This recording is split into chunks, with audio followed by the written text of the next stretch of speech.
Hey Zookeepers, it's one of your three favorite Hollywood Kaiju Badbois, Martin here. And we just had on special returning guests Aaron Klopfer and Drew Brown to kind of talk about The Venture Bros, Radiant is the Blood of the Baboon Heart, an enjoyable ending to an unforgettable show. Just a heads up, this is for sure a bit more of a general discussion than a structured review, and it is absolutely nasty with spoilers.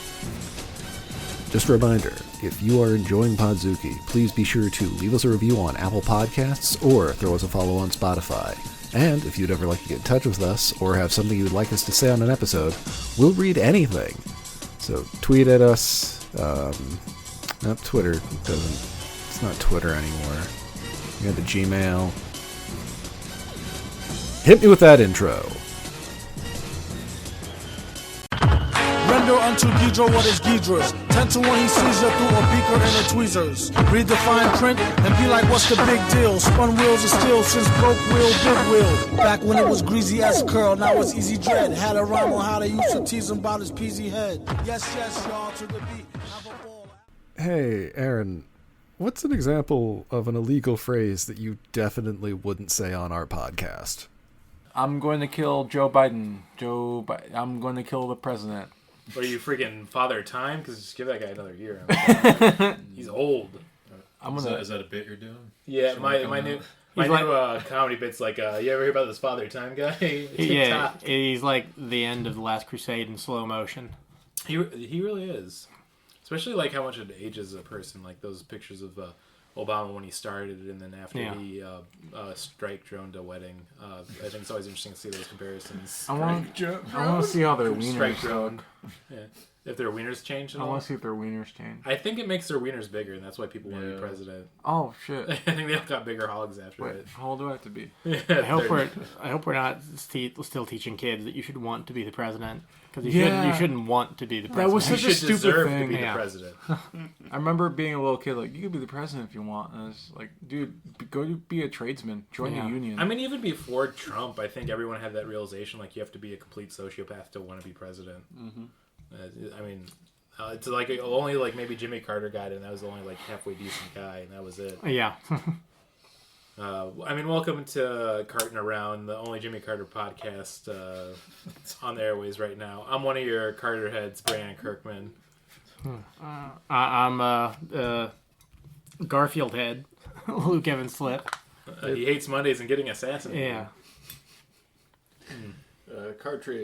Cart fan number 3, Martin Phillips. Pretty good. Yeah.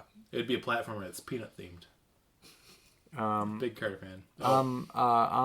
Wait, do I have to do a fake name? Yeah, you do. We're not gonna change it all the whole podcast. I'm chat room Aaron. Oh well, I guess that'll work. Yeah. Age. ASL baby. ASL, please. I guess I'll do. I'm Philip Britch. Oh, that's a really good one. That's been a big thing in my friend groups back home. Is Britch jokes is like pants, and Philip Britch is like shit in your pants. Oh yeah, this is a really good one. Am I the only one who did my real name? Or were you doing I think I did Brandon Kirkman. I was Carterhead Brandon Kirkman. I did my real name. I was just a cartridge instead of a Podzuki Kaiju Hollywood Badbois. Oh, I thought we were all going to do different presidents, but we could do like and a cartridge and a pear tree. Remember that song? Yeah, I've never seen you with a beard before. Yeah, well, I'm growing it out because I need to grow a mustache. So the best way to do it is to grow a beard so you can have it where it doesn't look weird. That's what I did because I don't like beards anymore. They itch too much. Yeah, they really itch. I do this occasionally because it feels like being a character or something. I want to say now for the listeners at home, we have Drew Brown on. He's looking really great. He's got a great mustache. Mm-hmm. He's back. Luscious. He's back and he's back for more. He has the mustache I want right now. I'm growing out a mustache because for Halloween I'm going to go as Peppino Spaghetti from Pizza Time. Oh, of course you are. Wait, I'm going to Google. Or Pizza Tower. I just like the name. I was just giggling at the name. It's a good name. Oh, the whole game's a giggle fest in my opinion. It's really funny. It's also really fun. Is it related to Burger Time? Just different times? It's more insane. I feel like somebody described it really well. Somebody made one of the best modern platformers based off WarioWare, but it looked like a Nicktoons cartoon from the 90s. Sounds fun. It is a really good platform. Yeah. I'm going to dress up Faye's little pizza slice. So. Oh, yeah. I became quite a gamer since I lived in Chicago. Oh, really? Yeah, what have you been gaming? Like the Dark Souls and Elden Ring. Oh. Yeah, big into those. Real gamer. I got Elden Ring right when it was on summer sale, but then a week later, Baldur's Gate 3 came out, so I've been playing that. So I'm going to play Elden Ring after I finish it. So it was a pretty good game in back-to-back. How's Baldur's Gate? It's on my list. Oh, it fucking rules. It is. I'm so pleasantly surprised. Well, I mean, I knew it was at least going to be baseline all right because Divinity 2 was a really fun game. That's the whole team that made Baldur's Gate 3. If nobody's played Divinity 2. But the original Baldur's Gate series is like probably one of the best Western RPGs. Just real exciting topics to get into. Western RPGs is such a Brandon hyper specific. Listen, Western RPGs, JRPGs, and then tactical RPGs. Brandon's just an RPG fiend. I know what a Western RPG is. That's not that esoteric. I thought, esoteric, but not. Yeah, maybe you're a fucking idiot. Do you ever think about that, Aaron? You piece of shit. Oh no, I've been exposed. That's right. This is actually not the Carter Cast. This is WeHateAaron.com. Aaron Carter. Yeah, Aaron. Oh yeah, he's dead now. Oh yeah, R.I.P. Sorry to bring that up. And then the elder Carter was just arrested for molesting someone or something. The elder Carter. He got it. I thought I saw on Reddit. Sorry. Like the guy from the Backstreet Boys is where Aaron Carter's brothers. Yeah. Right. Can we just call him Big Carter? I saw something on Reddit and didn't click on it. That I think we discussed before. Yeah. Nice. It's a real Tim Allen moment. Oh? Man, that dude was fucking funny. Too bad he died from huffing his own farts. Yeah, R.I.P. Tim Allen. He OD'd on farts. Yeah, that's how I hoped. I was watching Tool Time. I was house sitting last weekend, and that usually I'll just whatever TV zones what I'm watching. It's really just the Tool Time part though, not the rest of the show. Yeah, just it was a super just cut. I only want con. Give me con. Like none of that. His son has cancer, or whatever. It's just tools. Did his son get cancer at one point? He had a cancer scare. Jonathan Taylor Thomas. It got real dramatic apparently. They made him emo for a little bit. That was the youngest son. Really a thing. The cancer scare one was Jonathan Taylor Thomas, who was the middle child, I think. On Podzuki, we talked about the JT because I feel like I remember asking how he's doing. I remember it was not well. We definitely did. It's been a couple of years since our last check-in, but we can do we should do a JT check-in. Did we do the Santa Claus or something? No, I think we were just thinking about him. That was a good one. Yeah, I feel like he just kind of, when you talk about that specific time period for long enough, he's bound to come up. Yeah, I mean, yeah. Martin, you been lifting weights, my dude? No. And just jacking hard? Just eating more. He looks really I've good. been pretty impressed. But he's looking pretty good. You look. That's an old picture. Yeah, I know. I'm just joking. You look strong. Yeah. That joke totally works on a podcast. Very, very nice hair. I went the opposite direction in life, you know. Right. I'm coming back around to your way soon. You gonna shave it? I'm thinking. No. I like my long hair well enough, but I am growing it out for a very specific bit, and then I never want to deal with long hair again. Do you feel comfortable sharing the bit? Oh yeah, I'm just recreating a picture my mom took in the 80s. She had very long hair. I'm very close. Cool. We have like the exact same face. That's not a bit. It's a bit. That's not a bit. How is that not a bit? It just feels like you're recreating something sentimental and sweet. I don't see the irony in it. It seems like a wholesome, beautiful thing. That's still a bit to me. Like a bit doesn't have to be irony latent. Like it can just be a thing. All right.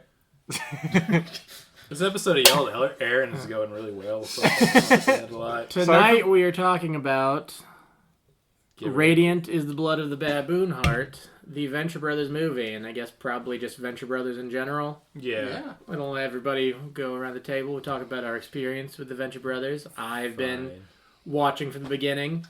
I remember when they aired the original Flash pilot on Adult Swim. I thought it had something to do with Freakazoid, and Jimmy Danger, I think it was the bit from Freakazoid that was a Johnny Quest parody. And it didn't have anything to do with that, although it was a Johnny Quest parody, and fell in love with the humor. And then I thought it was just going to be a one-off till like a year later, or maybe even later that year when they premiered the pilot. Wasn't in Flash anymore, but it was still the same humor. And yeah, watched it. Went through the years in between every season where you had to wait, and yeah, I'm with it the last 20 years. Oh yeah, and they do really bounce around for when they turn it out or not. Yeah, it would be like, I think the smallest amount of time they had between seasons was probably 2 years. Yeah. Yeah, it's just been a really fun pet project for the two, and it's kind of a really nice thing to see. I feel like I read all the stuff on Jonathan Taylor Thomas. JT check-in.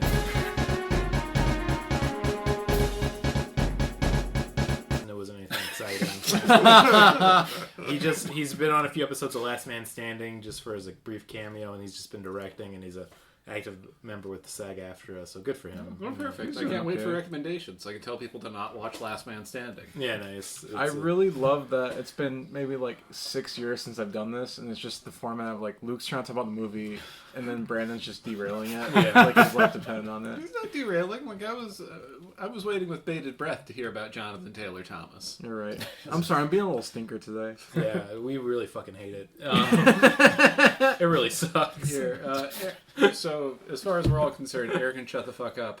Okay, we got stuff that my introduction to Venture Brothers. I thought you called me Eric, so it's like that's like such an extra way to insult me. Just get my name wrong. Hey, Eric Kloppen. Hey, Eric, shut the fuck up. Yeah, Derek's in timeout. Please continue. I do want to say we all love Aaron very deeply. I always feel bad when we start doing this. No, it feels comfortable and familiar. He's a very sweet boy. Same as Luke. I remember seeing that first pilot. Growing up, like, I fucking loved Johnny Quest, so seeing like a parody show of it, I was like, wow, this is incredible. Did you fuck with Real Adventures of Johnny Quest? Yeah. No, I remember specifically I had a toy from a like Pizza Hut Toys promotion. were cool. Those toys were cool, dude. But I don't remember ever actually seeing that version of Johnny Quest. I didn't watch it when it was originally on. But I watched it when they re-aired it on Toonami. Like before Toonami became all anime, when the only anime they had was Sailor Moon. Yeah. And otherwise it was like old Thundercat reruns. I think Dragon Ball Z too. They had Sailor Moon, then they brought in Dragon Ball Z, and then anime really caught on Toonami. Yeah, it's specifically Gundam Wing is when it really kicked off. Oh yeah. To tell you the whole structure and all that. Man. Yeah. But anyway, sorry to history. interrupt. Yeah, that's fine. Also, been following for years. Love it very much. There was obviously a period of time where I was like not really following it and just like, oh, it's back. That's wonderful. Yep. So Venture Brothers has been around. I've been watching Venture Brothers for a majority of my life. Yeah, I've been thinking about that too. It's really wild because it's the only show really from the original Adult Swim lineup that's still going other than Aqua Teen Hunger Force, if you count that too, which I think is really interesting. But I also saw the original pilot on Adult Swim, and I remember specifically thinking like this was all really good, but I don't really care too much about this masturbating technology guy. Yeah. So it's kind of good they dropped that bit pretty quickly. But I guess I'll share my experience because I'm being very brief. Never watched the show. Aaron mentioned the movie last night. I threw it on and did not understand it because I never watched the show. We're bringing fresh eyes for this episode. So that's my take. Did you have any laughter moments during this movie? Brick Frog, I remember that. I like that. That's like, and it's probably not even a big joke in the movie. It's a very little one. Did Aaron show you any other episodes, or did you only watch the movie? Only the movie. I've been aware of that show forever. I just never watched it. Did you fuck with Adult Swim at all? A little bit, but I don't know. There's just... I'm very bad at watching things, I guess. There's just a lot of stuff out there I've not seen, and there's no reason for it. I mean, thanks to you introduced the beautiful world of Ballmasters to us, though, which we really did enjoy a lot. I liked Tim and Eric a lot on Adult Swim. Some Aqua Teen, but that's about all I watched. Yeah, and for the listeners at home, for our game section, I'm going to have you all list the original ones and your rankings for them, which yours might be a little bit more straightforward, it sounds like. I feel like it was like such a golden era for like...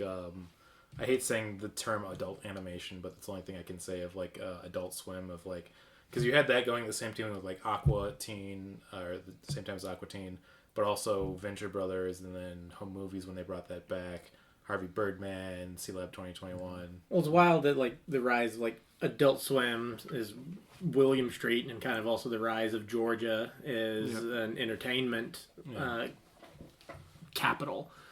Because, Tyler Perry just waiting in the background behind that building, like looking back and forth. Because like they had William Street, like they were just doing like Space Ghost, which I guess was technically the second original program on Cartoon Network after the Moxie show, but that was just airing old cartoons. Right. So it was the first original program, and then they decided doing their own things. Adult Swim, when it first started airing, didn't have like the bumpers and shit. It wasn't called anything. It was just late at night they would play like the Brack Show and C-Lab. And I remember coming across it and just being like, oh, they say damn sometimes. It's pretty cool. Yeah. I remember that, stumbling on it, hearing the curse word. It's like, oh, this is different. I think because I'm really old, I remember visiting my grandparents in Arizona and they had cable. We didn't at the time. And specifically, we turned it on one night when they were playing Space Ghost Coast to Coast. And I want to say, and it's not a joke, it was like a life-changing event to me because me and my brother were laughing so hard. And it was literally like 2 7-year-olds being like, can they say this? Can they do this? It's so weird. I mean, we'll talk about it as the episode goes, but like, there's so many classics on Adult Swim, but it's really hard to beat the original Space Ghost Coast to Coast, I feel like. So special. Yeah. Yeah, I remember just growing up, whenever I would see that stuff, it just felt like kind of like home. Yeah. I was a very like just glued to the TV kid. Yeah. And just like every now and then I would just veer off and just feel like an alien in the world, and I would just sit back on TV and just watch Space Ghost or home movies and be like, oh, like I'm home. Yeah. So it's so weird. I didn't know they do the pilot as a Flash animation. That's really fucking cool. But something that immediately stuck out to me for the movie when I watched it today while cleaning was like, as far as I know, this is maybe his like last chance to do an Adventure Bros project, unless I misunderstood. It kind of. I mean, I think they could come back easily, but they put it out there. They were working on the 8th season, I believe is what it would have been. Yeah. And that's where you can obviously tell this movie, they took an entire season worth of stuff and condensed it into a little over an hour and a half, about an hour and a half. But yeah, they were just going to cut it cold turkey, but then I think enough people online were like, well, okay, we'll give you a movie. Yeah. And they did that with a bunch of other Adult Swim stuff to try and squeeze some money out of the properties. Yeah. This is part of a trilogy of films, because the first one was Aqua Teen. Yeah, Aqua Teen. Then this one came out, and then the Metalocalypse. The Army of the Doomstar that just came out. Yeah, just happened. Yeah, pretty much, and I guess just to appease people our age that grew up on these shows, and a lot of the fans, like I'm part of the subreddit, I'm sure Martin you probably are too, wanted to come back. I don't think it'll happen, but you never know. I would like it to. I'm not going to be as fervent as some of these other people doing letter writing campaigns and whatnot, but I'm here to support the show if they can bring it back. Yeah. But yeah, the reason I mentioned why it was special watching, because I thought the show was ending, was I love that there was one scene in the movie where they're just arguing over the meaning of several. Yeah.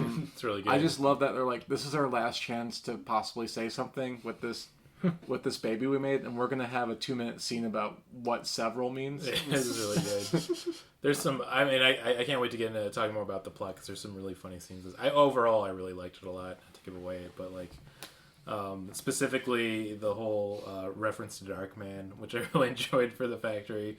Zardos was dropped, which is always fun. I just love the idea, and it's not even a joke, but it is very funny, of the scene of they're all prepared to take out the floating helper heads, and they instantly just get their asses handed to them. Just really funny watching that. And a like kind of horrifying scene. Oh, yeah. A little bit of body horror. Yeah. Like, yeah, there's one scene where like Hatred's robe flops up, and you see like this just blood coming out of his ass. Like, it's like, I didn't catch that. That's so good. It was just funny. The whole buildup of them in the elevator saying that they were so assured and ready to take it down, and then just instantly getting fucked over so bad. So that's good. great. I gotta ask though, Drew, from like watching this, because this is definitely like a coalescence of so many years of seasons. Could you like piece together what's going on, or was it just really confusing? Honestly, just some events were occurring, and I watched it, and then I didn't really know. I knew there's some depth though that I just was missing. The vampire and the wizard was probably especially confusing. Yeah. I don't know. I feel like those are pretty straightforward parodies. Yeah. Oh yeah. Yeah, you got your Doctor Strange, you got your Blade. Yeah. It's so funny. I love that there was a Chicago vampire scene. Yeah. That was really sick made as for hell. us. well, it's really like talking about Orpheus and Jefferson and Dean going cross country is like, you could really, most of my criticism with the movie are things that aren't in it. Yeah. Like things they just didn't have time to do. Like with that road trip, The Alchemist didn't go on the trip with them. Oh, I think that would have that's been so good. when like I listened to the commentary, and Jackson Public says he didn't put him in there because he just couldn't have one more character having to say something every single scene, because he already had too much to do. And like that, and okay, I understand that. That's probably the smart thing to do. They can afford that Dana Snyder money. Yeah. Just, a few lines, that was all. He was such a good voice actor. I mean, he still is. Yeah. Did you kill him? Yes. Oh, okay. Yeah, there's still blood under my fingernails. Yeah. What's that one thing called Chekhov? Is it called Chekhov's gun? What's that Chekhov's gun. Yeah. Chekhov's Where gun. you put something in that comes out later. Pants monster. That's what I thought of. Yeah. It was something from like the original show Bible that they never got to use until just now. The clothing monster of the garment district. Yeah, it's a something golem. Yeah. So Golem funny. definitely. Yeah, because. This brought up a really great great question. Sorry, I've been hanging out with the babies too much lately. But I always thought about like if religious artifacts like Jesus Christ work on vampires, does that mean Jewish ones would work too? Yeah. Or are they godless people? Yeah. What, Aaron? I need you to answer. Oh wait, are Jewish people godless? No, well, I mean, because isn't the whole like origin of like the crucifix working on Dracula's because it's like attuned to God? To the people who invented Dracula's, I'm guessing no. Yeah. Or would Jews make Dracula's more powerful? Yeah, that. I honestly don't understand what you're saying. I'm just, So crosses and holy water. right, they're hurt Christian vampires. artifacts. Yeah. So I think like a gefilte fish Right. or a There we matzah would similarly hurt. Like It's more cultural than it is. Or a rent increase. What about like a? There we go. What about like There's a the magic. garlic matzah? A garlic matzah? Yeah. I don't think garlic is. I guess. Like, I feel like a Star of David should be as powerful as a crucifix to Dracula, right? I feel like even more powerful. It's more aerodynamic. Yeah. We gotta ask these questions. I'm just thinking like the person who probably came up with Dracula's or vampires. Yeah. Probably Draculas. wasn't a big fan of Jews either. Yeah. Do you think because they were too powerful? Yeah, I mean, who do you think the vampires are based on? Oh, no. Yeah. That's right. I can't go down further on that. Oy vey! Yeah, there's a lot of jokes coming in my head, but I'm not going to say them. Oh yeah. Speaking of Dracula, I was reading an old notebook and came across a stupid joke like open mic night Dracula. That's pretty good already. Tonight I'm going to suck. Well, if you just did that one joke and walked off, that'd be a great set. Oh yeah. Wait around for 2 hours. Oh, man. Comedy. You're doing comedy again, aren't you? Yeah, I went to Pressure on Tuesday and did a set after a year off with the baby. Yeah. And then I'm helping out with a D&D show as a producer that's starting at Lincoln Lodge next Tuesday. Nice. Which I don't think we'll have this episode out in time, so it doesn't make sense for me to promote it. I'm really bad at my job. Then go to the next one. Yeah, go to the next one. Thirst for Adventure, Lincoln Lodge. Produced by me, Hobart Meadow, Sadie, and Eric Morrison. It's a really good show. Wait, what kind of show is it? I zoned out. Well, I'm just gonna get into it now. We're doing a D&D one-shot show where it's literally just having comedians play D&D. We're not doing like a funny, silly comedy show. Yeah. We think it would just be fun to actually do a D&D one-shot with comedians because it'll naturally be funny. That's awesome. Yeah, I think it'll pay off. I think it'll be good. Absolutely. And then we're stealing some ideas from Sliner DMs of we're gonna have the producers play some of the monster encounters in the game. Actually, I miss that show so much. yeah, it was really fun. Too good for its time. Too good. If COVID hadn't taken us down, we'd all be big shots right They now. would call it Laugh Factory. They would change the slide into your DM factory. Yeah, that's true. No, we wouldn't have that happen. Probably should get back to the episode, I guess, though. Oh, Should we do a full plot summary, or should we just talk about our feelings about the movie Adventure Brothers? I feel like we just kind of talk about our feelings. Yeah. I don't know. Spoiler-free episode. I can't imagine anyone going in Drew's situation. I tried. Yeah, I feel like it'd be kind of like No. torture to Drew just doing a plot summary again. I just watched it, before bed because I had to change my usual routine of 90 Day Fiance. So I was like, I'll try this film out, and I watched it, and I was just like, man, I think I was missing something. Missing a lot of It'd be funny. like 20 years of lore. some context and yeah, build up. but no, I still enjoyed it. It would be funny if we really toted it up. Like, it's going to be really accessible. You should be able to get in it from, like, the get-go. 20 years, but only like 7 years of lore. Because there's only 7 seasons. Yeah. But still, they get really into it. I'd say like decades worth of pop culture references. Yeah, surely. Talk about playing stuff even in little throwaway bits that you can't really hear because sometimes the sound design on the show wasn't the best. Yeah. I feel like they're the reason they made Klaus Nomi big again in the American music scene. So he got big again. I didn't know that. I feel like that's definitely the first time I'd ever heard of Klaus Nomi. What was the music they used for the floating head scene? Oh, It Takes Two. It Takes Two. Yeah. Is that what they did for the helper bots, whatever the fuck? Yeah, that was It Takes Two. Yeah, it was It Takes Two, or it was Jacket. Yeah, that had to be so fun to write. Like, it's gotta be so fun as a creative. It's just like, here's our music montage scene. If they had to pay good money to get that song, it was perfect use because it was really fucking funny. Just the build up, and as soon as I heard the introduction, I knew what it was right away. I'm That's like, so yes. funny. I gotta rewatch that. Yeah. I guess I could say some of my feelings on it too, which I'm really glad that they brought back Brick Frog. He's just an ongoing joke in the series of a guy that shows up that screams his name Brick Frog and then runs off usually with a brick. So fucking funny. Yeah, I'm so happy that exists. Yeah. Because they just summed it up real quick. Cause like his abilities or whatever, say his name and throw a brick, and that was it. That's kind of the volume. I think the thing that makes it fun for somebody like you to watch who have not seen Adventure Brothers is that also very stupid at that. Oh, it's so stupid. No, I'm me. I'll say I'm also. No, I was about to say, but the show is like a really good sense of humor and is very stupid. That it's pretty accessible. Goofy, yeah. It's a very goofy show. It's got my favorite kind of naming conventions, which is just like very stupid wordplay. The Blood Vessel. The Blood Vessel is so fucking good. It's a pretty funny name for a car for a vampire hunter. Like, Brick Frog is even an incredible name. I didn't realize that little divot in bricks is called a frog. Yeah. Oh fuck! I didn't know that. Yeah, no, like that's the thing. Every villain, every hero, every single person in the show will have a name that has like multiple levels of wordplay working for it, and it's so beautiful. Yeah, that's so cool. Except Chairman Wow. I guess that is multiple levels. Now I think about it, Chairman Mao, Chairman Wow. Henry Killinger too is another great classic one too. Yes, Dr. Henry Killinger. Yeah. Did you guys watch the after credits? Yeah, of course. Yeah. Oh, yeah. That was really. I thought that was really sweet because, like, of course it's a dumb joke, but at the same time it means that like he wanted them. Yeah. Like it's just like. Oh, and then the scene before where he said like whoever gave birth to you loves you. Yeah. And they do. And yeah. He only said that to Dean, not to Hank. Yeah. But we all know Dean's the favorite still. son, though. Yeah. They've displayed many times in the show. It's so funny.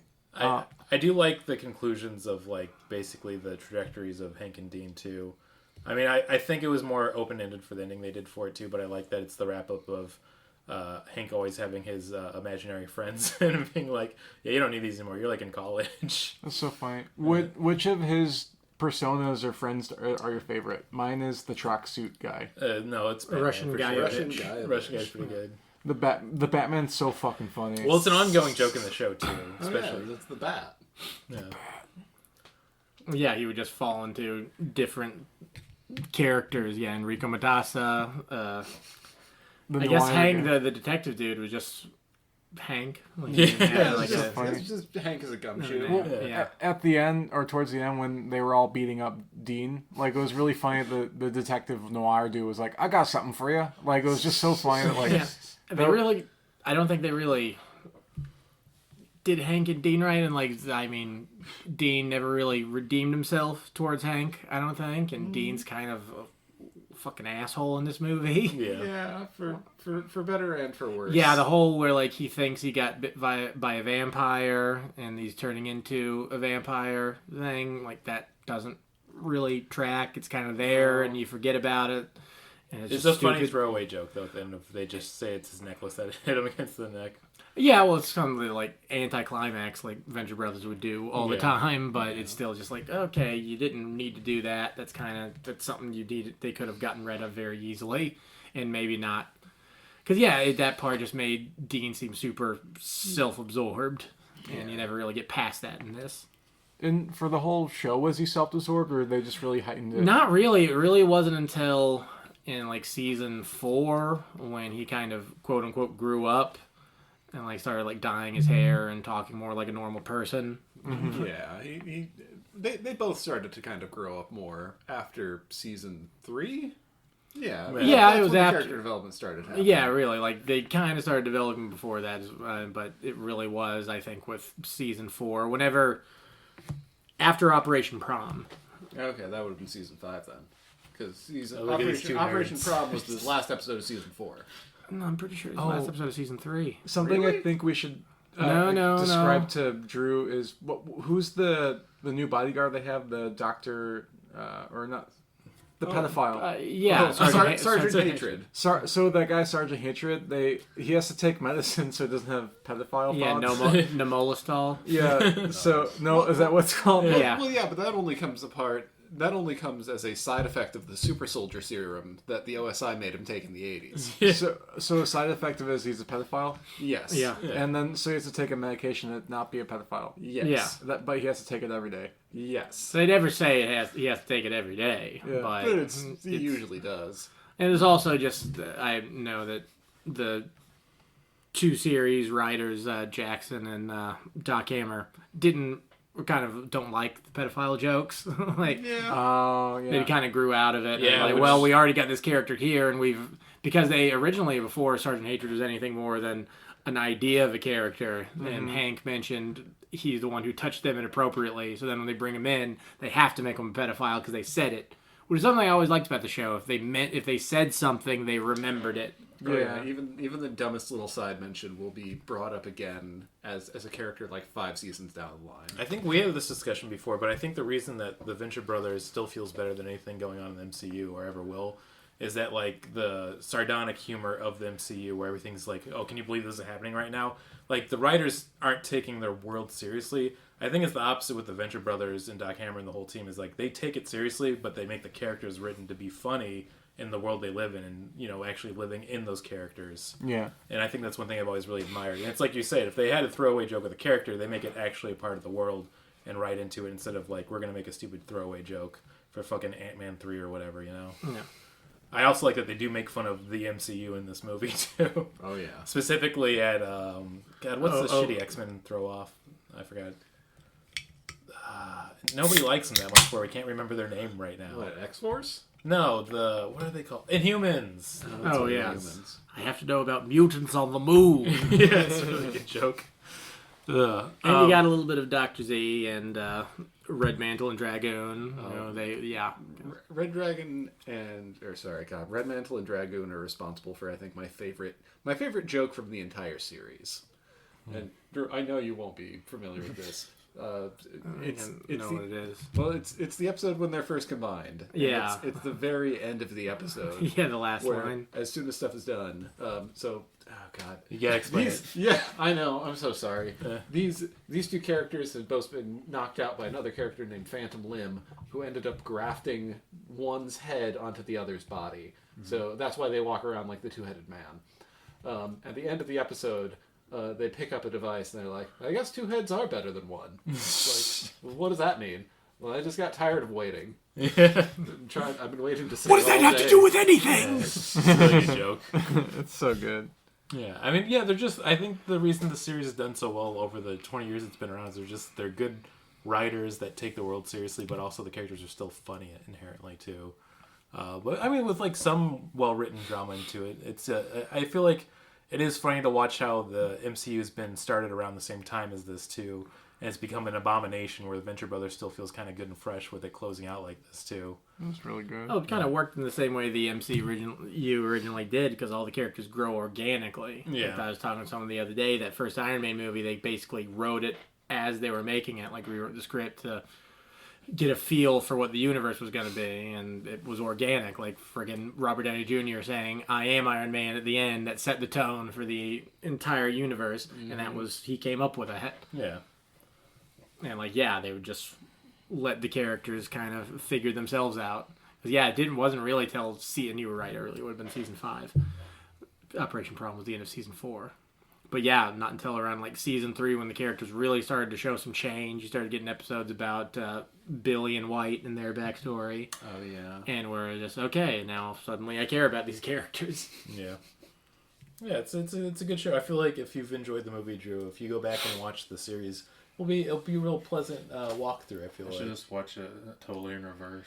Yeah. Since I started with the last thing they did. That would be really yeah, I think that'd be very interesting. A much different way to fill in all those puzzle pieces. Yeah, probably would be fun though. Oh, definitely. It's like each season you get a little piece that you're missing before. You Should do it, Drew. Yeah, because like in this movie, I see like two guys dressed as moths. So, like I bet they've got up to some antics. Oh, They're so funny. There was a third guy that died at one Oh, point. Everybody Loves Raymond, motherfucker. Yeah. Oh yeah, 21. Yeah, they did like their glass cutter. No, 24. Yeah, 24. The whole glass cutter bit, where it's like that was really good. Yeah, that's pretty solid. So good. There's a lot of really good bits in general with that. Just like being a supervillain, weird little quirks that would happen. Yeah, just talking about those cliches, talking about classic villainy, getting one of those classic bombs that's just round, has one of those wicks coming out of it. A bunch of sticks of TNT with a clock wrapped around it. Oh, classic. I really like the whole lead up of them going to the venture compound, and they're like waiting to do the announcements. Like, come on, just do it with the voice. Like, it's really funny. There's so many good. Once again, they really honor the world they're in, but they still write the characters really well and make them funny. I like the term they kept using of specific porn that was on his phone. A very funny way to refer to it as. It's so good. Yeah. I wrote that down as like something I want to talk about in this, just because like once again like this might be their final way to express those characters, and like let's do a minute of porn jokes. Yeah, which I feel like is perfect also for 21 because I think he's one of the characters that have both grown the most, but is still that same character. Yeah, in the same way. No, that is a good question. What does everyone think 21's specific porn was? There's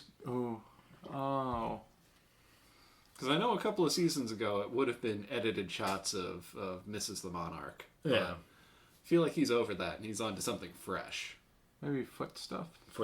Maybe inflation. I want to go with a really weird like furry kink, Inflation? Yeah. Like economic? Yeah, I mean, he's really into like the idea of prices going way up, and he's like, "Oh, you want to buy this? You gotta suck my dick." Wait, do they inflate genitals? What are you talking about? No, they do. It's a whole. Go to e621.net. Wait, type in inflation. Is it like a bike pump to the wiener? Yeah, well, or like the belly button or the mouth. I don't know. I've never heard about the belly button. I thought they just stuck it up their asses. The ass is one too. You could do any orifice really. You could do ear probably. It reminds me of that Mario Party game where you. Yeah, but like it's the same thing, but somebody's jerking to it. I thought it was maybe like balloon animal type stuff. I mean, there could be some. That is a good way to think about it. That's probably a good way. I thought it would have just been like, I don't know, ladies of the 80s. Like women who were in sitcoms. That picture of the fappening picture of Kat Denning. Yeah. Maybe the porn was something that could only exist in that universe, and we can't. Our feeble, this dimension, we can't comprehend. So like Elder God porn almost. Yeah, dude, that rules. Something sci-fi. Yeah. Some sci-fi. 3 buttholes. There's our clip for the episode. You gotta timestamp that and send it in. Work them like a bowling ball. Oh yeah. Get those fingers deep and steer right. Now we're just having fun. I feel like there's just so many good little lines and throwaways like this. And once again, I do want to mention like the one scene of the elevator scene, which we haven't talked about before they actually get to the helper bots they have to take down.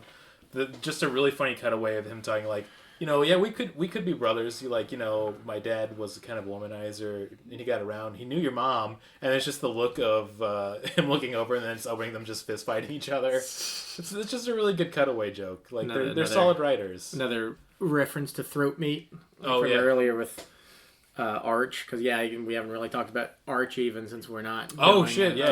Plot synopsis. A new character. What was her? Mantilla. Yeah, her name was Deborah. She was Deborah awesome. Saint Simone. And she was Mantilla, and she had this organization called Arch that was competing with the Guild of Intent. But it's also something where they compressed an entire season. It's supposed to be she only had like the one ship and a few of her acolytes, which were her henchmen. They don't really explain how she got that. It was supposed to be that she was putting on the whole thing so that she could get close to Dr. and Mrs. the Monarch. Mm. Yeah. My favorite joke she had, I think it was so fucking good, was like her showing the wall of the Monarch. You never go out to make a crazy person. Yeah, you never try to make a crazy wall. Just it happens organically. It was so fucking funny. That's like, I'll never forget that joke. Yeah, there's a lot of classics in this. Nice. I feel like it would be fun if you watched the series and then you went back to the movie and you'd be like, oh, this kind of makes sense. But I think the fun part would be realizing that some of it's just throwaway jokes that sound like it is a thing that happened in the world. Yeah. And y'all got that she was like genetically Hank and Dean's mom, right? Yeah. Yeah. I mean, they made that pretty obvious if you were just paying attention. Yeah, no, she gave Rusty that stuff she wasn't going to use anyway. Yeah, her eggs. Herbs. It's pretty good. It's just an egg. Wait, I was deep cleaning during that scene. Wait, so the animal sanctuary lady was... She is the mother of the lady who was running Arch. Oh, but Deb is Hank and Dean's? Yeah, because it was implied that she, in order to get her mom, have Rusty give her mom's powers, she gave her his eggs. I gotta rewatch it. Because she said, like, I just traded him some stuff that I wasn't going to use anyway. It's as usual, really good throwaway jokes that are like an entire plot for the thing. And then Rusty took the eggs and put it in his stomach. Yeah, and made an artificial designed an artificial womb. Yeah. So, like, but you still need an egg. Yeah. I really like the idea that Helper's always been there and is basically your mom at this point. It's so cool. Yeah. Helper's been around there since the 60s. That was a Venture senior invention. Yeah, that's true. I love his beeping so much. I'm going to miss that a lot. Me. Yeah. That was the one with the shotgun? Yeah. Just for saying, been waiting for this. Yeah. Which I don't think it's the first time they've given him a shotgun either. No, in season 2. Yeah. Where they turn Rusty into a giant caterpillar, and he gives Helper hand attachments to shoot him. Yeah. Any Brock moments y'all liked? I mean, they're all pretty great. I just his little sort of cowboy speech about the Ventures, and they all laugh kind of at nice, him. and them all laughing at it. Yeah. I think it shows the influence of being around them too long too, as well. And that you mentioned Chekhov's gun earlier. They mentioned like, oh, who would win in a fight between Brock and Red Death, and you never get to see a fight between the two of them. Yeah. Even if they'd done like I like the post credit scene they had, but they had a post credit where like, oh, they're about to fight, and then they just run at each other, and then that's cut to black. It fades into a painting, and they start playing Eye of the Tiger. Yeah. What'd y'all think of Rusty's wiener? Pretty good. Yeah. What about they show his wiener in it? Yeah. They show his wiener. When? When they pull his pants down. After... at the very ending. Yeah. I thought it was censored. No, I saw like a flaccid... Unless I just looked at it wrong, but it was like a flaccid, uncircumcised cock, right? Did your brain just like put a penis there? Is it censored? I thought the one I watched. I wasn't paying like a lot of attention to it, but I felt like it almost looked like his own face or something down there. I thought it looked like just a little droopy, just. I'm interested because I'm pretty sure like I rewatched the series before the movie came out, and that like the first few seasons are censored, but then later seasons aren't censored. So like you can see the monarch's penis in one scene in the one where they have the dinner party. I can't remember the name of that episode, but yeah, they're in the hot tub and you see the monarch stands up to give a speech, and you see his penis. Yeah, that's so sick. And then watch it, see if it's censored or not. And then you see Sheila's boobs in the episode where he goes to the Illuminati party. Yeah, you get to see a lot of genitals if you watch the show. It's kind of cool. So more incentive. Yeah. They got a little something for everything. They got something especially for daddies. Yeah, put a little something in the for daddy. Like a guy who doesn't know anything about porn, but like, oh, there's genitals in the show. Check that out. It's all cartoon.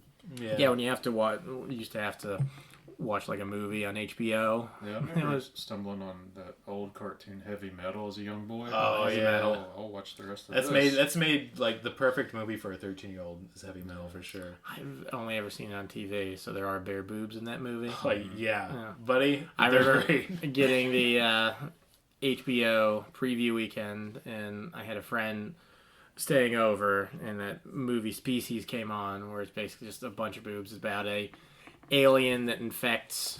It's an alien female who comes to Earth to breed, and like it takes the guise of like a sexy female, but there's a lot of boobs in it, and it's some body horror stuff too. But we only cared about the boobs.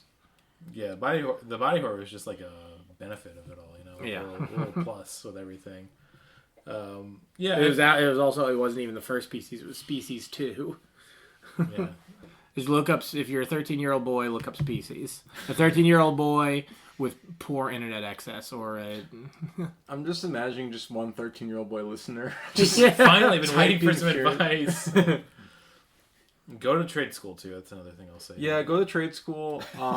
Like definitely put energy and time into art. Yeah, that's one I agree with too. It could be a new segment every week, just advice for that 13-year-old. You don't want to be president. Don't want to be president. Don't try and be If president. you want to be president, get a therapist immediately. Therapist. I like my therapist. He's pretty sick. Is it President Trump? No, I'll tell you his first name. Okay, what is it? Kevin. That's a good therapist name. Kevin! Yeah. The happiest he ever looked in the session was I told him I had sex. Nice. Hell yeah. He was like, because he's kind of like a Chad. He was like, yeah. Did he do a fist bump like this? Like His eyes lit up. He wanted to do. I'm sure he wanted to do this if he wasn't my therapist. For listeners at home, is doing the hang ten or the. Is that a hang ten? The Shaka bra? Shaka. I feel like it's still a hang ten though too, isn't it? I think that's interchangeable. Yeah, either or. Good thing you didn't do this. Was that a white power thing? Yeah, that would be really disappointing. Like that. Yeah, what would be a really weird reaction To someone got he laid. had sex and he did a Hell Hitler. That would be terrible. I'm okay with hailing a cab, but Hitler? No, thank you. Well, I mean, what's his rates though? If you're going across town, I don't know where I'm going with this anymore. I'm gonna stop. Not enough good Brock scenes in there. Like, I could have used a lot more Brock. I would have liked some Brock and Warriana. Yeah. So I would have liked to see Brock, like, not necessarily settle down, but have a partner. He never really, like, Molotov's the closest he had to a girlfriend. And they kind of said, not with this, Amber Gold wasn't even in the movie, but he was with Amber Gold for a little bit. And I thought it was like, oh, maybe Brock could actually finally find love now that he's done with Molotov, but they don't care. That's a good point. I do feel like he had some funny lines. Like, he said something about, this fucking guy again or something, or this fucking thing again. Yeah. I forgot what it was. I'll have to rewatch it. But there was some well-placed, like, just him saying fuck. Yeah. That really got a laugh out of me. I loved his reaction when they're chasing after Sheila or Dr. Mrs. the Monarch, whichever listener would prefer, and they see the Ventec Tower take off this guy, like, follow that building. Yeah. It was a really good line reading. I also do like that, just like the end of him like dealing with all of the things and coming together, and it's just like him taking a back role did make me kind of want like more of a season than a movie for it. But I don't know, I still really like the movie overall though. I wonder if we should just like get into reviewing it at this point then. I feel like we might as well. Yeah. You know what? I think I want to start it off with Drew because it'd be really funny to me. No other reason than that. And we'll say it'll be, what's the best 5 units from Venture Brothers joke? What's something that comes in 5s? Brothers. Oh, yeah. What do you think? Helpers, brothers. We'll say 5 Venture Brothers out of 5. How would you agree? Drachma. 5 henchmen. Drachma. Ooh, Drachma's pretty good. Okay, Drachma. Give it a 4 out of 5. Wait, which one's Drachma again? It's Spanakopita. Yeah. Nobody? I feel like it was selfish. Spanakopita. Yeah, that's what I wanted. Which character? Spanakopita. The Greek island they went to. Yeah. Oh, That's where man. Rusty spends his vacation. It's the only time he's ever happy. Oh, yeah. Spanakopita! I need to rewatch it. Yeah. It's been a long time. It's one of the islands that Jonas Venture Sr. fought L. Ron Hubbard off of in the 60s. Oh, man. I love those I'm sorry, flashbacks. no, it was 1959. But anyways, Drew, for your review. I thought it was a little. I'm not gonna give it 5 because I thought it was a little selfish. They didn't have like the 5-hour summation up front for people like me. That's the backstory. They should have had that in there. I think like even a quick summary would have been nice, but yeah, it's still. I feel Well, Yeah, I I'm guess surprised they did one for like seasons in the past where they've had little recaps for everybody. They should have done something like that for this. I did, going into it totally blind. I kind of thought there would be something like that.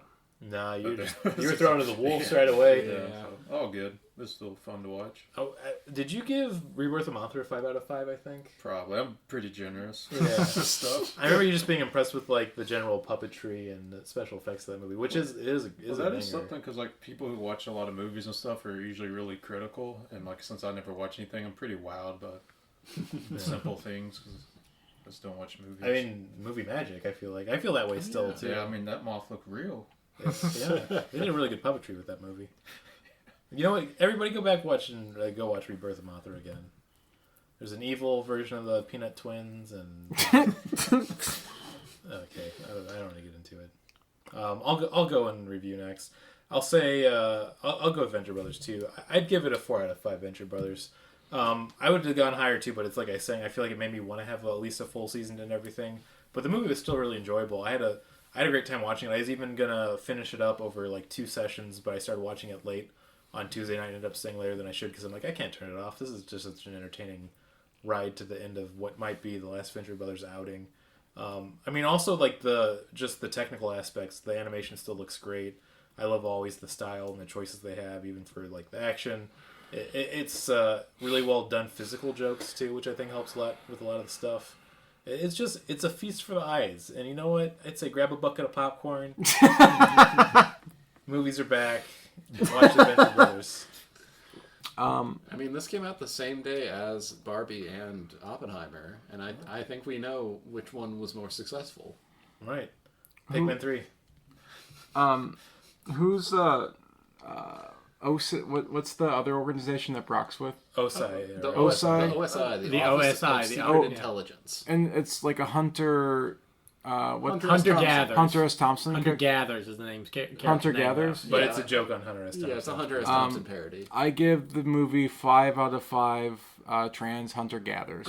Yeah, I remember that too. Yeah, that was a fun season. The thing that they really kind of fumbled with Hunter Gatherers, because it seems like Hunter Gatherers is trans, but then they made him like... They kept with that, but then why isn't Hunter Gatherers transitioned? I don't know. Sorry to take your spot. Yeah, it's weird to actually have them crack their egg, but then go back to being an egg. Yeah. For talking terms. I don't know what. But 5. I don't know. I was about to say, if you rate it low, we're gonna beat your ass. No, I really liked it. It was really sweet, really funny. I liked the story a lot. They paced it really well, and it was like a fun, like I saw most of the characters I wanted to, and it kept moving, and yeah, I don't know, like it was really heartfelt, like when it needed to be, but it was also just so many good, stupid fucking jokes, and it was, if that was the last movie, I wouldn't be, I'm still sad, but I think it went out on good terms. Yeah.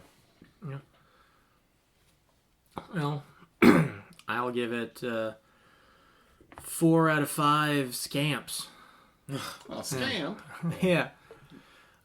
Because, it is great. I liked it a lot. It had a pretty good structure, but I wish it had been more like a movie. Yeah. It didn't really, I think even watching Blind, you could kind of probably tell that it wasn't a movie. It was a season of something, like something that it definitely feels like a lot's missing. Yeah. And like I said, that's the biggest criticism I have of it, is just I wanted more of things. I wish it had been like a half hour long, because I do remember when it was getting to like, okay, this movie's almost over. Where's blah, blah, blah, and blah? Like I wanted more Billy and White, because they were hardly in this movie. Yeah. I wanted more Brock, and it was like he's in the movie but doesn't really do much of anything. He's kind of just reacting to everything else. He barely interacts with the family. Yeah, that too. Yeah. But yeah, the stuff we did get was pretty cool. The overall kind of like, I guess, fits with the theme of where, like, when the Ventec Tower ends up back in where was the compound? They say it in this movie. It was like Denver, right? Yeah, it's in Colorado. Yeah, in Colorado. That was so sweet. That was really wholesome. Yeah, the land was like, it's silly, but it's fucking Venture Brothers, so they can do that. It puts a bow on it so beautifully too. Yeah. And where like all the characters ended up there and how the way it works. So yeah, I like that. It was great. If you're a Venture Brothers fan, you'll like it a lot. I don't think it felt as satisfying as Operation Prom did, which is what I wanted the series finale to feel like, but whatever. People in hell want ice water. I think I've got to echo everyone's sentiments almost exactly. I also want to give it a 4 out of 5. I really enjoy it. It's a wonderful love letter to fans because they do reference so many things from the past. They don't answer every question, but they answer a lot of questions. And my only criticism is I wanted more. Like from what I understand from behind the scenes talk, if they would have gotten the full season, we would have seen more of Force Majeure than just the 2 seconds we saw. Voiced by Matt Berry. Yeah, voiced by Matt Berry, which would have been fucking incredible. But instead, that just gets to live in all of our hearts, and we get to think about it, and it's going to be fine, because what they gave us was lovely. I got to see more of my absolute favorite member of the Order of the Triad, which is Jefferson Twilight. Yeah. Got to see his fucking... I'm sorry, this was my favorite part of the movie, and I forgot to bring it up sooner. seeing his like work-live space in Chicago with all of these other vigilantes who are also like just antisocial assholes. Yeah. So fucking funny. Yeah, it's so fucking good. You need to move your van. That was so good. Man. You gotta get my war van out. You gotta move your blood vessel. Yeah. So good. Yeah, it's a good. Like I said, it's nice we have it. It'd be great if we got more, but if we didn't get this, I think we'd all be pretty sad. So it feels nice. Yeah. And you know what? We didn't even talk about so much that's in the movie. Yeah, Voltron. Great Voltron. Right? As soon as I saw it, I thought of you. Ventronic. Ventronic. Yeah, and the Ventronic, we barely talked about Sheila and her thing, which, like, I think if they'd retool this, which would, like I said, if it had been more like a movie, it would have been Sheila's movie, because I think she was kind of the main character. But then you would have had to cut so much more out. And, like, friggin' Monarch and Gary arguing over who sang Roxanne. Oh, that's a thing which So I've seen this movie multiple times, and it was great going back to the beginning, because when you look at that initial thing the OSI reacts to, that initial explosion, you notice in the background, like, oh yeah, that is Brick Frog's logo, like, being impressed into the wall, and all of that other shit. It's really funny. Like, you can definitely see the hints from the beginning, and it's really I like nice they to don't watch show the scene of him actually doing it, but they show, like, the upgraded suit and technology and everything, too. Oh, yeah. Man, Brick Frog. And there was kind of, like, almost a theme that they also didn't touch on, like changing of the guard sort of thing. Like, they mentioned how the guild, like, they're, like, silly, like, golden age type villain, and then you've got this new, like, 90s modern age grim and gritty sort of guild coming around in Arch, and that's sort of in there. They probably would have played with it a bit more if they'd gotten the entire season, but I appreciated it. Oh yeah, good effort all around, I feel like. Oh, and that we finally know the relation between Monarch and Dr. Venture. Yeah, which makes sense. It does, and that's probably the best way to put it. But I guess the fact that he's supposed to be, he and Rusty are a clone of the same person. Yeah. But we know they're different enough, and they say there's baboon DNA in there so that he isn't bald. But I guess that's also why his eyes are different, because in the episode where he tries to get in the Ventec Tower, it asks for a retinal scan, and he does it, and it rejects him. So, oh yeah, no, it makes him just different enough and more aggressive. Yeah, I thought that was a really cool. I like that it was in the title, and it was just like, oh, here's 40 seconds of it at the end. Yeah, at the very end of the movie. Because I was expecting Baboon to be like a constant thread in the movie, and I guess it was an invisible thread. But like, I appreciate like naming it and making it like feel much bigger. I mean, also great use of J.K. Simmons too. Oh yeah, oh yeah, great to have him back. Yeah, man. Yeah, it's good time. I feel like we can get right into the silly game section. Quit playing stupid games. Which was, I'm just going to do a new one, which is rating all of the classic. I'd say each of us go around and give what we feel like was the best original Adult Swim lineup shows. The best original Adult Swim lineup shows.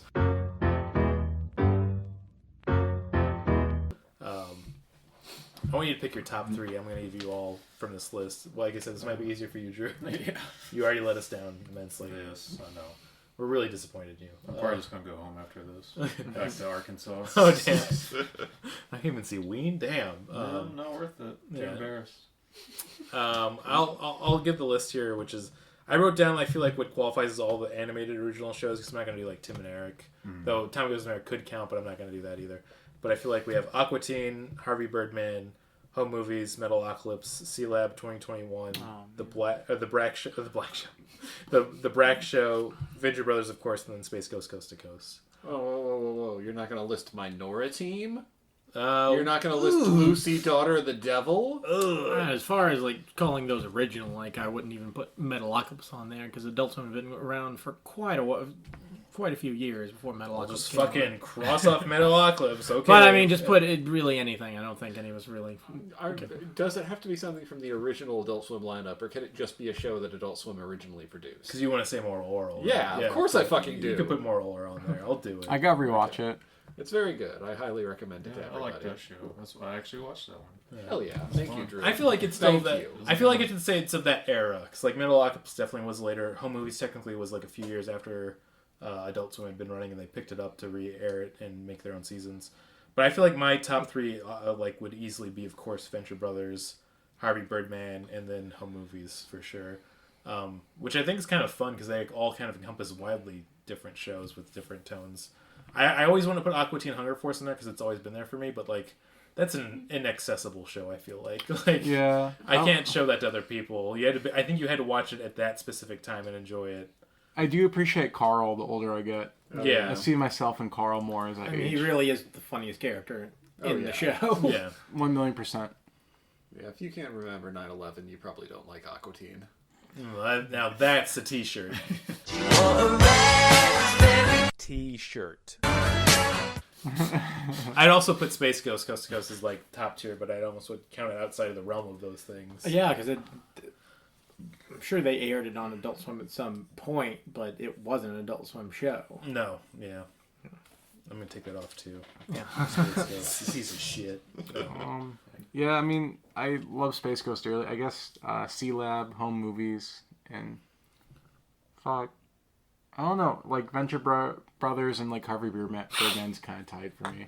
Yeah. But like looking back as a kid, like me and my mom, we'd always watch C-Lab, and just like I still like I'll take a shit and look at Home Movies clips on the toilet. I mean, that's not. If you want to talk about it as you get older, I think we all become more like Coach McGurk. Oh yeah, I'm absolutely Coach McGurk, or like whatever sad guy like Paul is dating. Yeah, they did a really good job with that too. Mm-hmm. Kind of funny, Lucy Kay, his dad. So fucking funny. So, I'm not even gonna count Venture Brothers because that's kind of its own thing. One of the greatest scripted television shows ever. So I'll go with C-Lab, Harvey Birdman, and Aqua Teen because I think those are the shows that are really like their Adult Swim through and through. Bread and butter. Yeah, their sense of humor and like Aqua Teen especially, like that's the quintessential Adult Swim show. Like... I think it's non-sequitorial humor. The animation sucks. Yeah. The plots make no fucking sense, which is one of the reasons why I didn't like the newest Aqua Teen movie. Like I got some enjoyment out of it, but it has real animation, which I didn't want, and it has an actual plot, which I didn't want. I want like the original movie. What's going on? They're trying to build a fucking exercise machine. And, that's the problem. They couldn't get Neil Peart back. Speaking of like word salad plot, did you like 12-Ounce Mouse?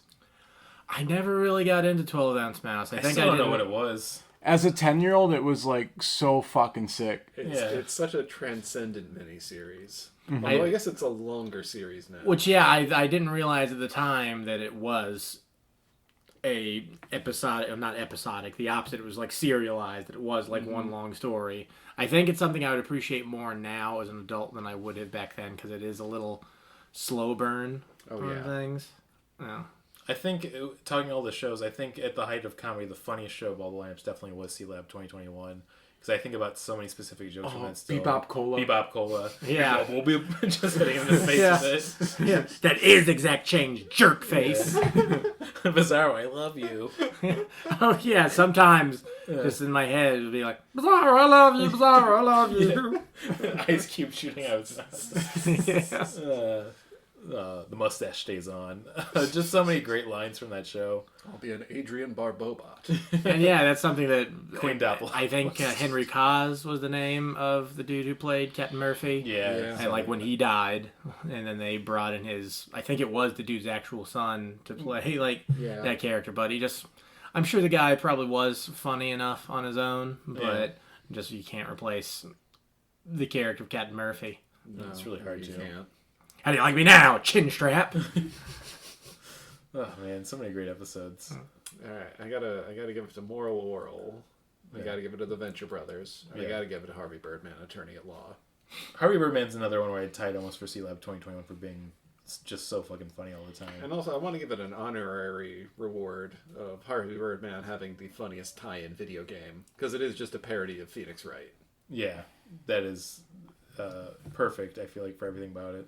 It's when with those, not so much more Laurel, but I was thinking with like Aqua Teens, Harvey Birdman, C-Lab, and then Harvey Birdman, you kind of have like a bridge from like complete nonsense to like tighter scripts. Oh yeah. Because C-Lab, like it's a tighter script, but there's still a lot of nonsense. And then Harvey Birdman, I think so much of that was just really tight scripts and dialogue. It's funny, even the animation style is like they actually started trying a little bit more with Harvey Birdman. Yeah. So if you watch like that first episode, it's like really kind of weird looking. It's very jarring. Yeah, they didn't use any old assets in that show, which I did appreciate. Yeah.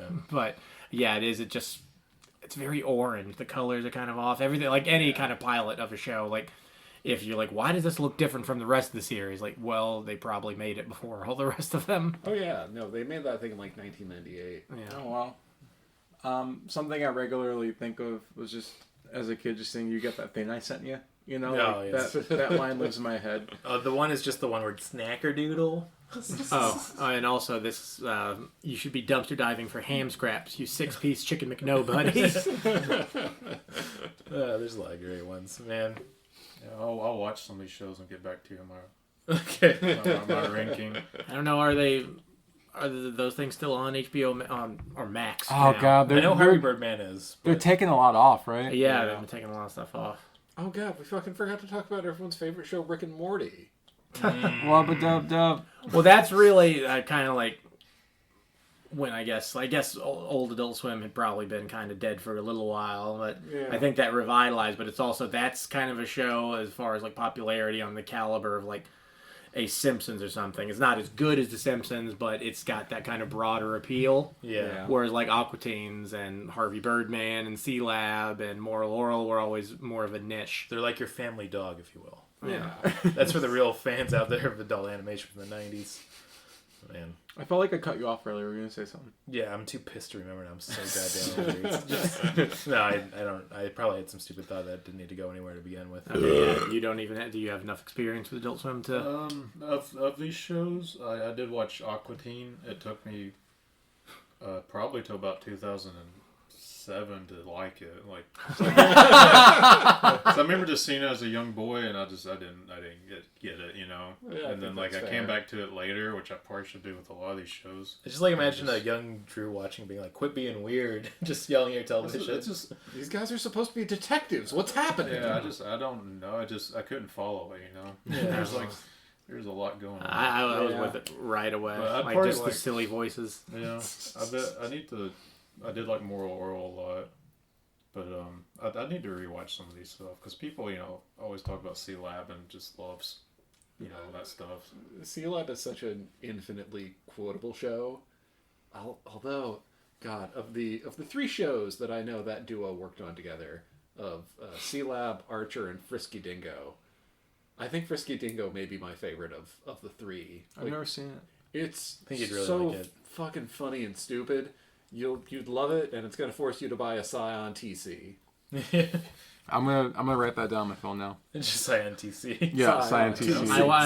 TC. I watched a bit of Frisky Dingo, but I never watched the spin-off, the Xticles. It only got 2 episodes. Really? Yeah. I just remember it being on sometimes and never watched it.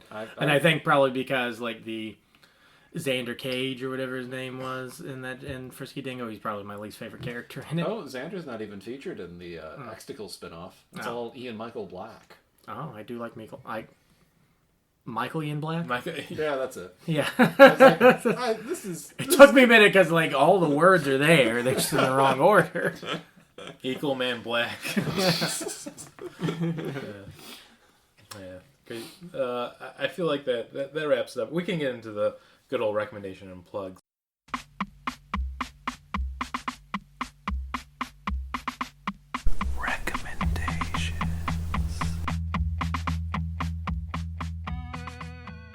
Because we've had a good time. This is a reminiscing episode. Oh yeah, I recommend everyone doesn't watch Last Man Standing. That's a good recommendation. I feel like it's we all make fun of Chuck Lorre shows, but if you wanted to make something even more vile and off the top of just completely banal, it'd be Last Man Standing. I got something you guys should watch. Ooh. Your Attitudes. I'm fucking tired of this shit right now. I'm just done. Look at that, another Klopfer classic recommendation of just fucking worthless nothing. Fuck you. I watched Akira. Is that how you say it? Yeah. No, Akira. I watched that for the first time. That was special. You've never seen it before? No. It fucking blew your mind, right? Yeah, no, I was like, I definitely saw the blueprint for a lot of media that I... Okay.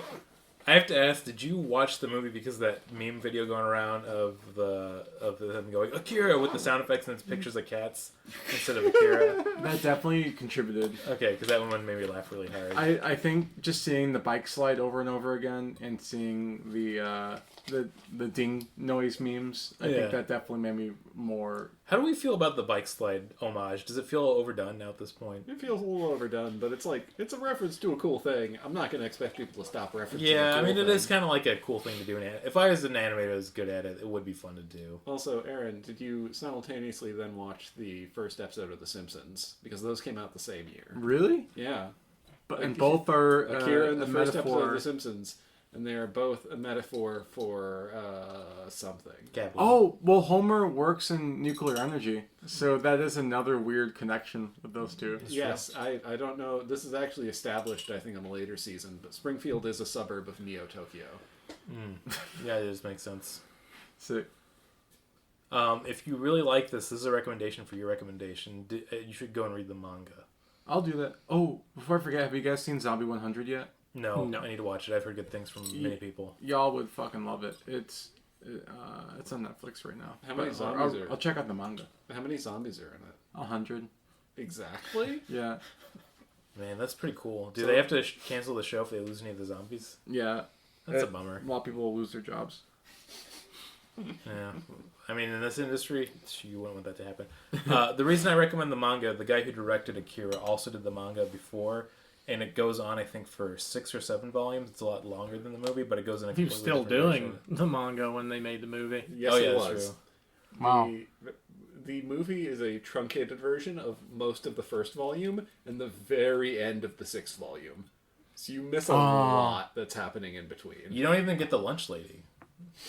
Not a joke. There's like it's hard to explain. There's this one lady that helps him out. That's just like a big burly lady. That's like She's in the movie. She just doesn't. And if you watch the dub, they've used a male voice rather than a female. Yeah. But yeah, she shows up in some of the protests in the movie. Which is about she's like one of the all-time classic like manga characters. She's so great in that. Oh, yeah.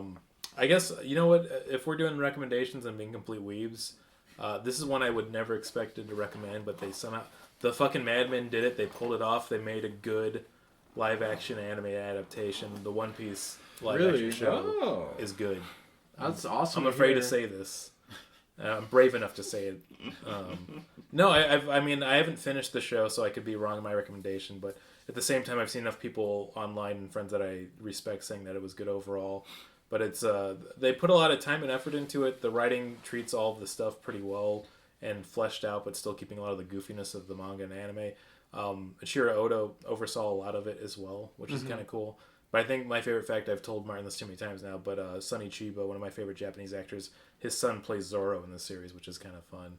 Who's the sushi chef slash katana blacksmith from Kill Bill. So Hitori Hanzo, yeah, I was gonna say, like, isn't he dead, Sony Chiba? he died from COVID. Oh, I didn't know that. I would have thought I thought he died not too long after Kill Bill came out. Yeah. Street Fighter. He one of my favorite facts about him is he had the Yakuza Wolf and then the Wolf Man come out at the same time, where one movie's about a gangster who gains the powers of a wolf, and the other's about a gangster named Yakuza Wolf. Both movies fucking kick ass, by the way. That's awesome. And that's not a joke. It's like you go watch both of them and you'll be like, why did they let this happen? This is so confusing.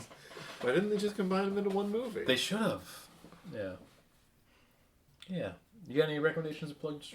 Recommend absolutely anything. You can recommend feelings. You can recommend a book. Recommend a type of sandwich. Recommend just hanging out with Well, someone. One thing we don't recommend: racism. Don't do that. Oh, spending a lot of time in Arkansas, Oh, no. but I won't do that. Yeah. I don't know. I've been a real loser the past year and played a lot of video games. And one I've really, really enjoyed was Bloodborne.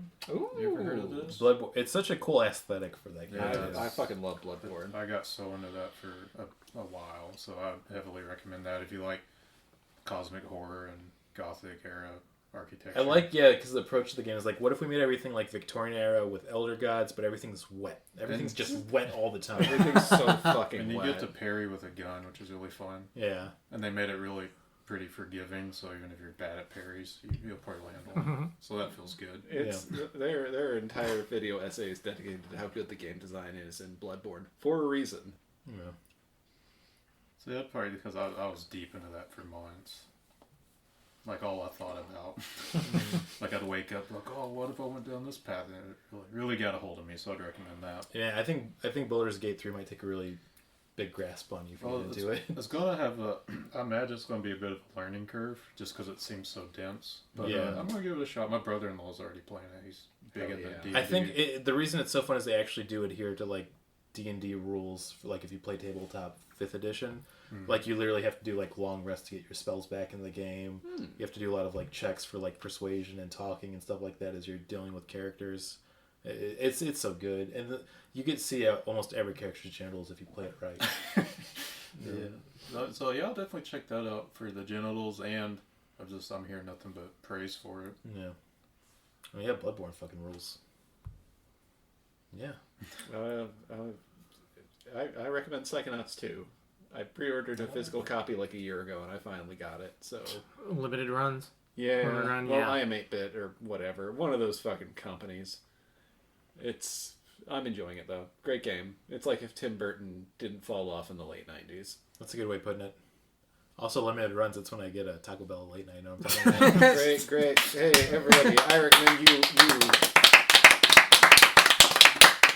Here's another recommendation for you. Laugh at Brandon Kirkman. Thank you. That's one of the best recommendations we've had on this podcast. I really need it right now. Not been doing well. No, I've been doing great. You're glowing. Thank you. Yeah, I'm really greasy. I got to shower after this. No, you got that dad glow. No, you've always been a glower, not a shower. Yeah, thank you. I'm just like Bloodborne, I'm just kind of wet all the time. I'm just kind of gooey. And it's pretty sweet in that game if you backstab the pigs just right. It looks like you're shoving your whole arm up their ass. That's cool. Nothing funnier than shoving an arm up an ass. The whole thing, too. It really gets in there. It's beautiful. Well, I think we can do this one. Are you guys ready for the classic sign off? Yeah, let's do it. Oh, right. One last thing. Do you know pigs have the same asshole as humans? My cousin told me that. Nice. No, I didn't know that. I gotta assume a lot of creatures have pretty similar buttholes, right? Pigs are dead. Dead on. What's the sign off? I think that's the new sign off. Yeah. Yeah. Hey, you know pigs have the same assholes. Yeah. All right, ready? 3, 2, 1. You're gonna like the way this pig looks. I guarantee it. Is that the sign off?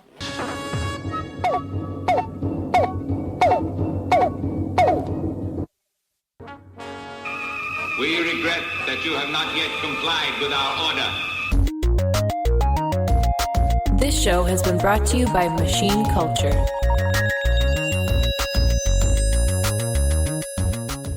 The words get stuck in my throat.